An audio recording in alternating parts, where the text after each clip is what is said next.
রাত এখন বাজে 10টা। বসে আছি আমি শেখ মহলের ডাইনিং টেবিলে, ডিনার করছি আর কি। আমার সামনেই বসে আছেন রেজওয়ান। বার্নার আমায় কেমন কেমন করে দেখছেন, আর চোখে তাকাচ্ছেন, আবার বাঁকা চোখে তাকাচ্ছেন। আমি জানি কেন তাকাচ্ছেন, আমার সামনাসামনি দেখেই তাকাচ্ছেন। শুধু তিনি নয়, জীবনে যত মানুষের সামনাসামনি হয়েছি, প্রথমে তারাও আমার দিকে তাকিয়েছেন এমনভাবে, কৌতূহল নিয়ে। আসলে আমি দেখতে একটু অন্যরকম, যদিও আমি বাঙালি, কিন্তু দেখতে আমায় একদম ইংরেজদের মতো। বাকি সবার তুলনায় আমার ত্বক একটু বেশি মসৃণ আর সাদা রঙের, একদম ধবধবে সাদা। আমার গায়ের রং, তার মধ্যে লাল আভা লেস রয়েছে মুখ জুড়ে, একদম ইংরেজদের মতো আমি। আমার চুলগুলো বেশ অদ্ভুত, যেখানে সবার চুল কালো ঘন সোজা, সেখানে আমার চুল কালো আর উজ্জ্বল কপারি লালচে, বা বলতে পারেন অটম রেড শেডে রাঙানো, ওয়েভে পড়া। আমার চোখ হেজেলাই, সবুজ আর বাদামির মিশ্রণে এক চোখ। সূর্যের আলো পড়লে আলাদা রঙের ঝলক দেখা যায় নাকি অনেকেই বলেন। আর এজন্য আমায় বারবার খুঁটিয়ে দেখছেন রেজওয়ান। হ্যাঁ, পুরুষ মানুষ এমনি, সুন্দরী রমণী দেখলে চোখ সরাতে চায় না। অফিস থেকে রেজওয়ান 3টের সময় চলে এসছেন বাড়িতে, আর আমি এসেছি এই একটু আগে। একটু আগে কেন, আসলে অফিসে আমার ডিউটি শেষ হয় সন্ধে 6টায়। সেখান থেকে আমি শপে গিয়ে কাজ করি। একটা ছোট্ট শপ আছে, যা আমি আর আমার 2 বান্ধবী মিলে চালাই। এতে আইসক্রিম, কেক, ফল, ফুল আর গিফট বক্স, মানে এসব সেল করি। এত পরিশ্রম করছি শুধু একটা ফ্ল্যাট কেনার জন্য। 2 রুমের একটা ফ্ল্যাট যদি কিনে নিতে পারি, তবে নিজের মাথা গোজার ঠাঁই তো হবে। টেবিলে বসে আছি আমি, রেজওয়ান, রেজওয়ানের বোন রোজা, ওনার আম্মু রাজিয়া শেখ। আমিও ওনাকে আম্মু বলেই ডাকি। সত্যি, ছেলের বউ করে এনে মেয়ের মতো আগলে রেখেছেন আমায়। আমি মাথা নিচু করে খাচ্ছি, কোনো কথা বলছি না, বলতে ইচ্ছেও করছে না। রেজওয়ান হঠাৎ আম্মুকে উদ্দেশ্য করে বলেন, আম্মু, তুমি না কল দিলেই বলতে একটা হেকমতকারী মেয়ে এনেছি ঘরে, তুই তার মূল্য বুঝলি না? তাই হেকমতের অবস্থা, চুল কালার করা, পার্ম করা, চোখেও মনে হয় লেন্স লাগানো। এ বলেই তাচ্ছিল্য করে হেসে দেন। আমি বেশ অস্বস্তিতে পড়ে যাই, ছলছল চোখে তাকাই ওনার দিকে। সত্যি, সবাই এমন বলে। তখনই আম্মু বলেন, ওর এগুলো জন্ম থেকে। আমি যে সত্যি, এমন কেউ বিশ্বাস করে না। যেই দেখে সেই বলে আমি নাকি বিদেশি। হয়তো আমি বিদেশি কারো সন্তান, আমি ঠিক জানি না। এতিমখানায় বড় হয়েছি তো, মা বাবার পরিচয়টা কখনো জানা হয়নি। তবে আমি নিশ্চিত আমার মা বাবা কেউ একজন ব্রিটিশ ছিলেন, নয়তো আমি এমন হতাম না। যদি নিকাব বোরকা না পরে বাইরে যেতাম, তবে সোশ্যালে হয়তো মিস ব্রিটিশিয়ান নামে পরিচিতি পেতাম। রেজওয়ান হেসে আম্মুকে প্রশ্ন করেন, কি বলছো আম্মু, বাংলাদেশি মানুষ ইংরেজদের মতো হয় নাকি? রোজা পানির গ্লাসে পানি নিতে নিতে বলে, ভাইয়া প্লিজ হাসা বন্ধ করো, ও সত্যি এমন সুন্দর। ওর বাবা অথবা মা নিশ্চয়ই ইংরেজ ছিলেন। যদি ওনারা থাকতেন, তবে জানতে পারতি। রেজওয়ান আর কিছু বলেন না, এক পলক আমার দিকে তাকিয়ে আবার খেতে শুরু করেন।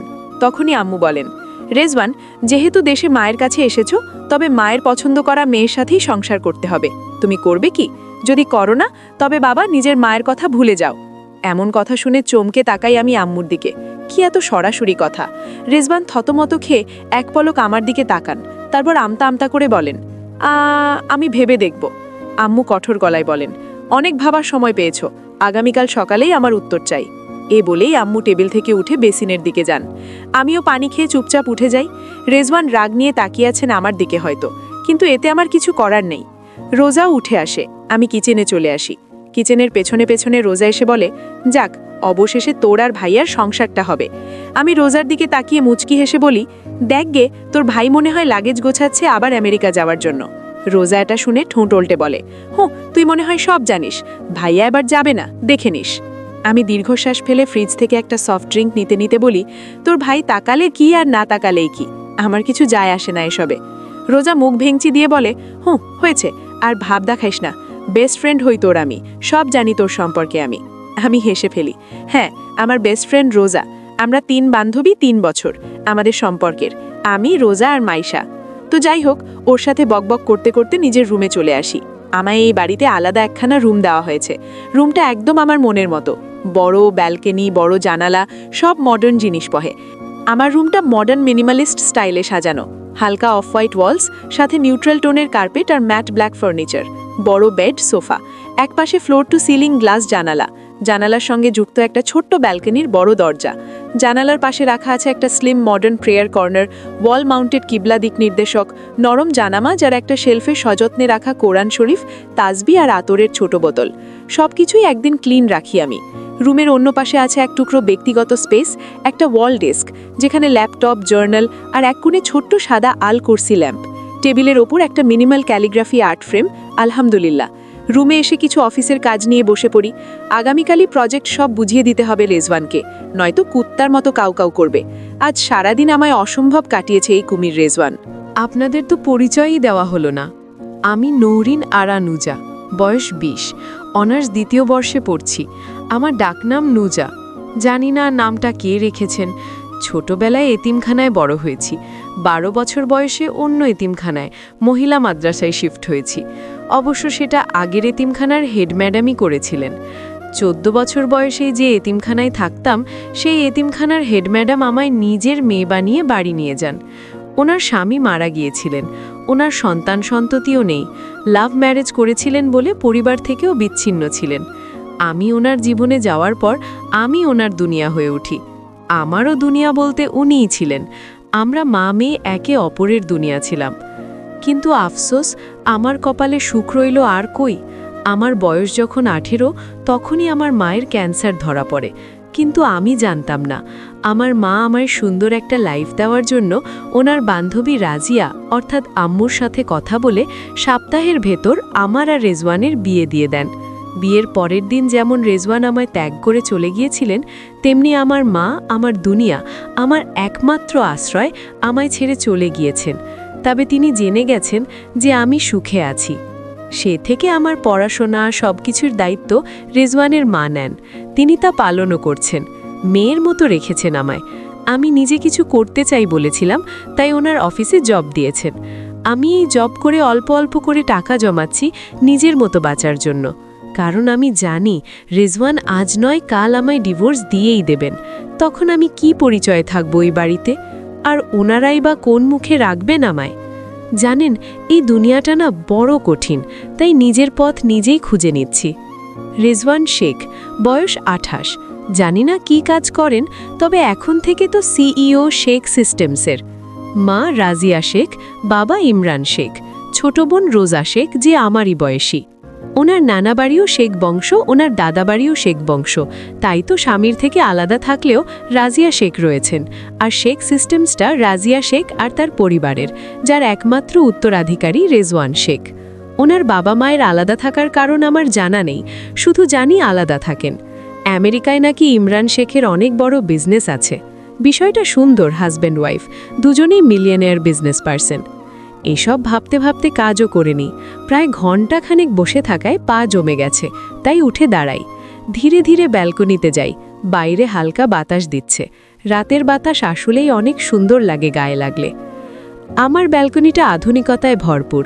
মাঝারি আয়তনের, চারপাশে কাচের রেলিং, যার উপর সোনালি রঙের ধাতব ফ্রেম। মেঝেতে কাঠের টেক্সচারের টাইলস, যা রোদ পড়ে থাকলে চকচক করে। কোনায় রাখা আছে একটি ছোট কাঠের টেবিল আর দুটি বোহেমিয়ান শৈলীর চেয়ার। এটি আমার বই পড়া বা বিকেলের চা পানের নিরিবিলি স্থান। একপাশে রাখা দোলনা চেয়ার, যেটায় বসে আমি হিজাব পরে সন্ধ্যার নরম বাতাসে চোখ বন্ধ করে অনুভব করি প্রকৃতিকে। চারপাশে ঝুলানো রয়েছে সবুজ লতানো গাছ, কয়েকটা সাদা পটের মধ্যে গোলাপ ও তুলসী। এক কোনায় ছোট একটা জায়নামাজ রাখা, পাশে রাখা কোরআনের খোলা একটি সুন্দর কাঠের রাহাল। দেয়ালের উপর আরবি ক্যালিগ্রাফিতে লেখা আছে বিসমিল্লাহ। ব্যালকনিতে যেতেই কানে আসে একটা গানের সুর। তাড়াতাড়ি চোখ পড়ে পাশের ব্যালকনিতে।